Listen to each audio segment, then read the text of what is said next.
Welcome to rapid steno. Today's topic is Delhi सल्तनत। तो आज हम दिल्ली सल्तनत में जितनी भी डायनेस्टीज हुई थी एंड जितने भी रूलर्स हुए थे उन्हें रिवाइज करेंगे।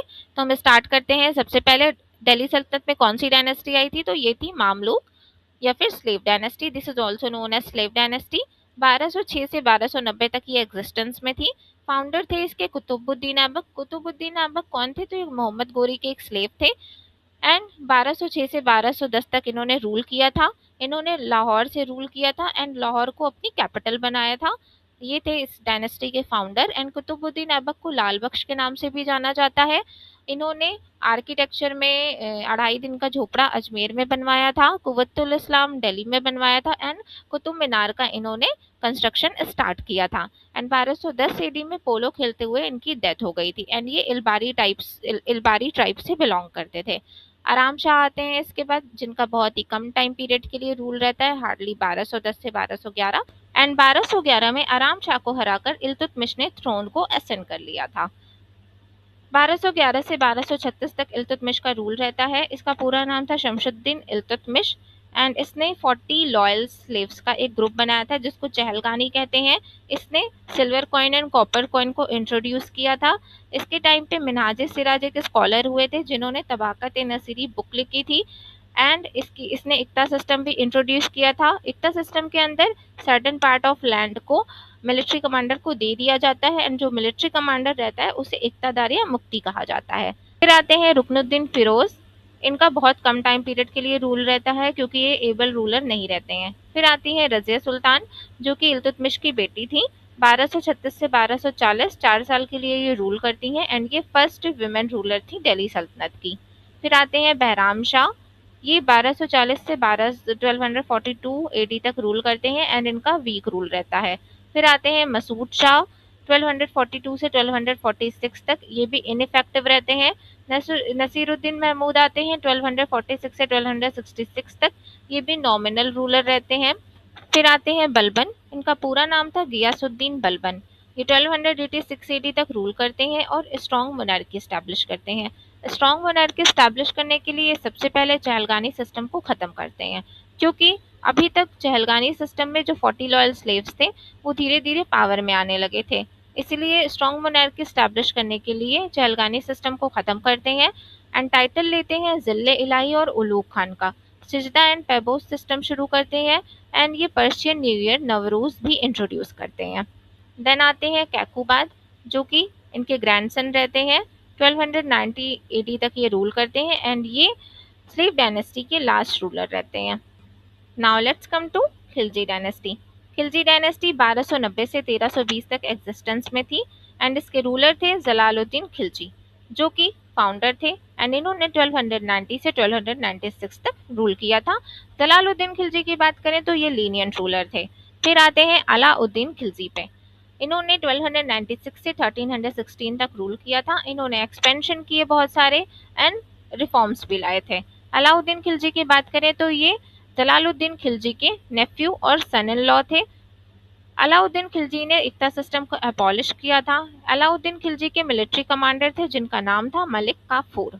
मलिक काफूर को 1000 दिनारी भी कहा जाता था क्योंकि उन्हें गुजरात से 1000 दिनार में खरीदा गया था। एंड अलाउद्दीन खिलजी के कोर्ट पोएट भी थे जिनका नाम था खुसरो। खुसरो को अलाउद्दीन खिलजी ने टाइटल दिया था तूते हिंद का और खुसरो ने भी अलाउद्दीन खिलजी को टाइटल दिया था सुल्तान जहां का।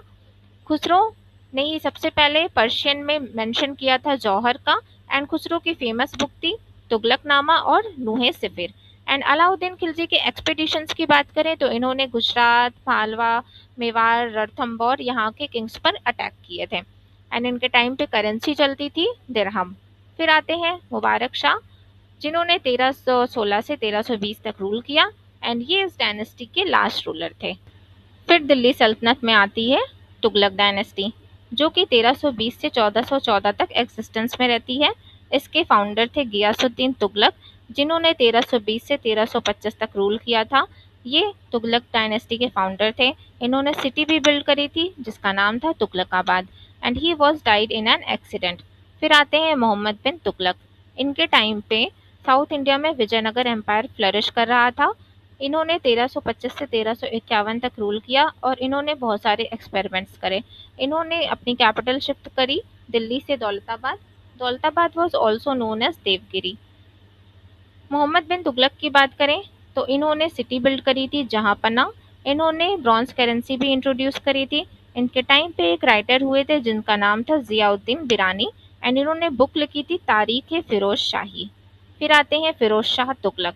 ये फर्स्ट मुस्लिम सुल्तान थे जिन्होंने हिंदू रिलीजियस टेक्स्ट को पर्शियन में ट्रांसलेट करवाया था एंड इन्होंने दारुल शिफा हॉस्पिटल भी इस्टेब्लिश करवाया था।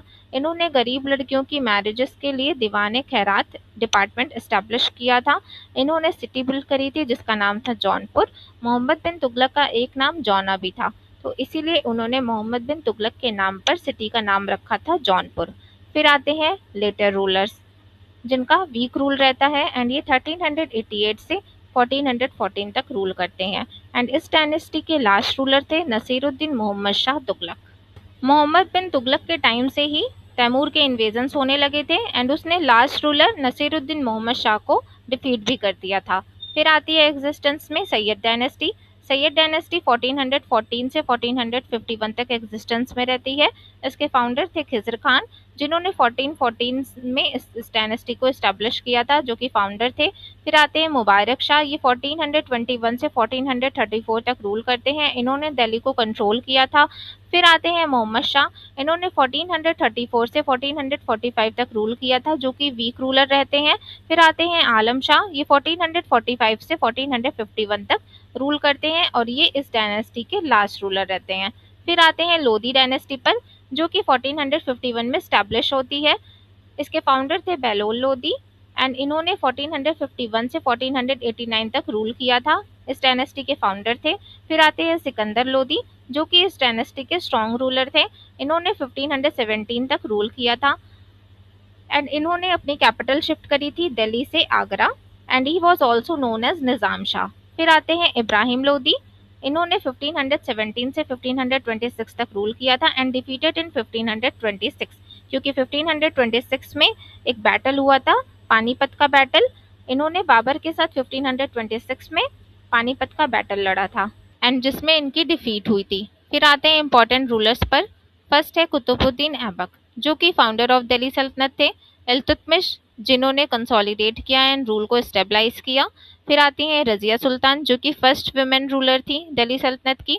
फिर आते हैं बलबन पे, जिन्होंने स्ट्रेंथन सेंट्रल अथॉरिटी, जिन्होंने मोनार्की स्टैब्लिश किया था। अलाउद्दीन खिलजी की बात करें तो इन्होंने मार्केट रिफॉर्म्स इंट्रोड्यूस करे थे। फिर आते हैं मोहम्मद बिन तुगलक पर, known for ambitious experiments. Ibrahim Lodhi की बात करें तो ये लास्ट सुल्तान ऑफ दिल्ली थे। फिर आते हैं मेजर बैटल्स पर।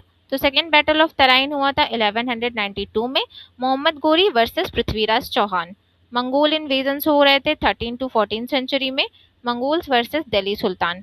फर्स्ट बैटल ऑफ पानीपत हुआ था 1526 में, बाबर वर्सेस इब्राहिम लोधी जो कि दिल्ली सल्तनत का लास्ट रूलर था। फिर आते हैं एडमिनिस्ट्रेशन पर। तो central administration, provincial administration and local administration, इसमें 3 लेवल थे। कंट्रोल बाय सुल्तान, जो सेंट्रल एडमिनिस्ट्रेशन था वो सुल्तान कंट्रोल करता था। प्रोविंशियल एडमिनिस्ट्रेशन गवर्नर या फिर मुफ्ती कंट्रोल करते थे। फिर लोकल एडमिनिस्ट्रेशन पर विलेज एंड परगनाज होते थे। फिर आते हैं सेंट्रल एडमिनिस्ट्रेशन पे। तो वजारत डिपार्टमेंट होता था जिसका हेड वजीर होता था, जो कि फाइनेंस एंड रेवेन्यू देखता था। दीवाने अर्ज, इसका हेड होता था अरीज ए ममालिक, जो कि मिलिट्री देखता था। दीवाने इंशा, जिसका हेड दाबीर ए खास होता था एंड ये कम्युनिकेशन देखता था। दीवान रिसालत, जिसका हेड का नाम था सदर उस सदर, ये जस्टिस एंड रिलीजन देखता था। दीवान रियासत, जो कि मार्केट कंट्रोल था। फिर आते हैं प्रोविंशियल एडमिनिस्ट्रेशन पर। तो इसमें सबसे बड़ा क्या होता था, मुफ्ती, गवर्नर, साहिब ए दीवान, जो फाइनेंस देखता था, अरीज, जो कि मिलिट्री देखता था, एंड शिकदार, जो कि डिस्ट्रिक्ट एडमिनिस्ट्रेशन देखता था।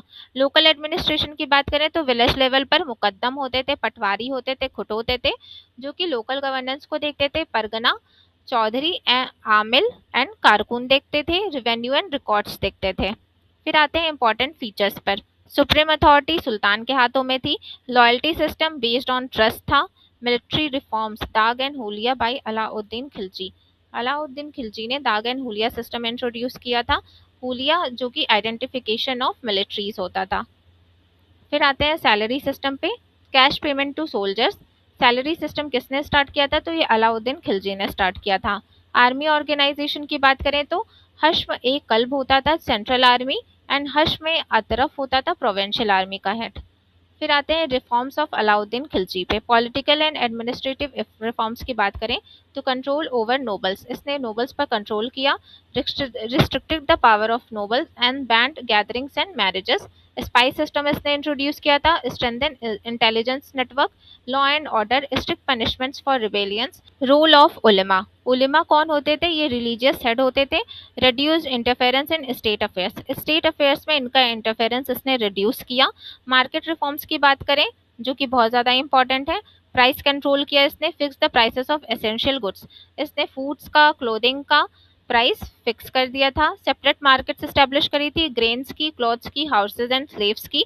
ऑफिसर्स अपॉइंट करे थे इसने, शाहना ए मंडी जो कि मार्केट कंट्रोल करता था। मॉनिटरिंग के लिए बरीद एंड स्पाइस एस्टेब्लिश करे थे। फिर आते हैं पनिशमेंट पर, strict penalties for violations, violations पर स्ट्रिक्ट पेनाल्टीज होती थी। Agrarian land revenue reforms, land measurement होता था, revenue based on land measurement, जो रेवेन्यू होता था वो लैंड मेजरमेंट के बेसिस पर फिक्स होता था। टैक्स सिस्टम की बात करें तो equal taxation on peasants and landlords and peasants दोनों पर इक्वल टैक्स अप्लाई होता था।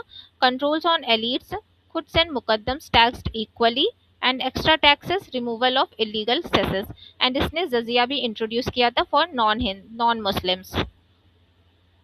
फिर आते हैं मिलिट्री रिफॉर्म्स पर। Standing army, large permanent army होती थी। Salary, cash payment to soldiers, horse control, regulated horse prices, branding system, dagh, branding of horses, and record system huliya, description of soldiers. फिर आते हैं सोशल रिफॉर्म्स पर। बैन ऑन लिकर, इसने liquor पर ban कर लगा दिया था। Prohibited wine and intoxicants. Social control, restricted noble interactions. Wealth control की बात करें तो reduced excessive wealth of nobles. फिर आते हैं टोकन करेंसी पे। Introduce by Mohammad bin Tughlaq. Silver की शॉर्टेज को कम करने के लिए कॉपर कॉइन्स इंट्रोड्यूस करे गए थे जिनकी वैल्यू सिल्वर के इक्वल थी। प्रॉब्लम क्या हुई? फेक कॉइन्स बनने लगे और कोई कंट्रोल नहीं हो पाया। रिजल्ट क्या हुआ? Failed and withdrawn. फिर आते हैं आर्किटेक्चर पर। इसका स्टाइल क्या होता था? इंडो इस्लामिक स्टाइल होता था। फीचर्स क्या होते थे? आर्क्स बने होते थे, डोम्स बने होते थे, एंड मिनारेट्स, मीनारें बनी होती थी। डिजाइन की बात करें तो कैलीग्राफी एंड ज्योमेट्रिकल डिजाइन्स बने होते थे, for example Qutub Minar and Alai Darwaza. Decline कैसे हुआ? वीक रूलर्स की वजह से हुआ। इंटरनल इश्यूज होते थे, कॉन्फ्लिक्ट्स एंड रिवॉल्ट्स होते थे, इकोनॉमिक प्रॉब्लम होती थी, heavy taxation, and external attack होते थे, लाइक तैमूर का अटैक हुआ था 1398 AD में। फिर एंड कैसे हुआ?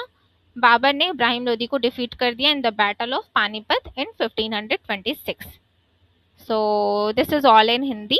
So that is all for today, and hope you like this video, and if you find this video helpful, don't forget to subscribe our channel Rapid Steno. और अगर आपको इस वीडियो की PDF चाहिए तो आप Telegram channel rapid steno join कर सकते हैं, यहाँ पर आपको PDFs मिल जाएंगी।